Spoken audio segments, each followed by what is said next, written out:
Смертельные трюки с гигантским львом, путешествия в подводный мир и танцы на улицах Парижа. Все это под музыку и сюиты Камиля Сен-Санса «Карнавал животных». Произведение автор написал более 130 лет назад. И до его смерти оно не исполнялось перед широкой публикой. Теперь шедевр французского композитора знает весь мир. А Псковский театр кукол поставил по сюите спектакль и приглашает псковичей в музыкальное путешествие.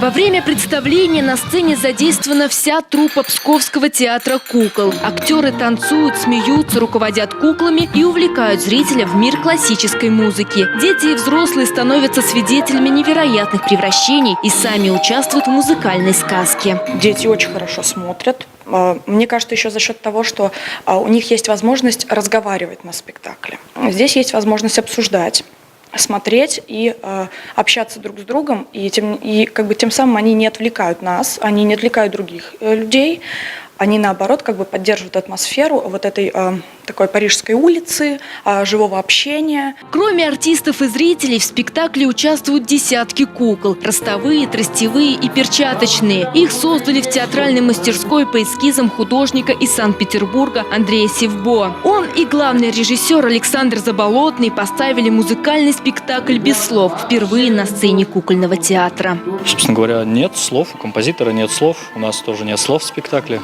И замечательный художник Андрей Севбо приехал из Санкт-Петербурга, помог с декорацией в тандеме, в дуэте. Они сделали, забабахали хороший такой спектакль, большой, без возраста. Этот спектакль можно посещать как маленьким детям, так и совершенно огромным взрослым. Спектакль «Карнавал животных» псковичи увидели еще в декабре. Премьеры и актеры театра кукол отметили 55-летний юбилей. После новогодних праздников музыкальный нарратив опять доступен для зрителей. Уникальный спектакль без слов покажут 7, 8, 9 и 10 февраля.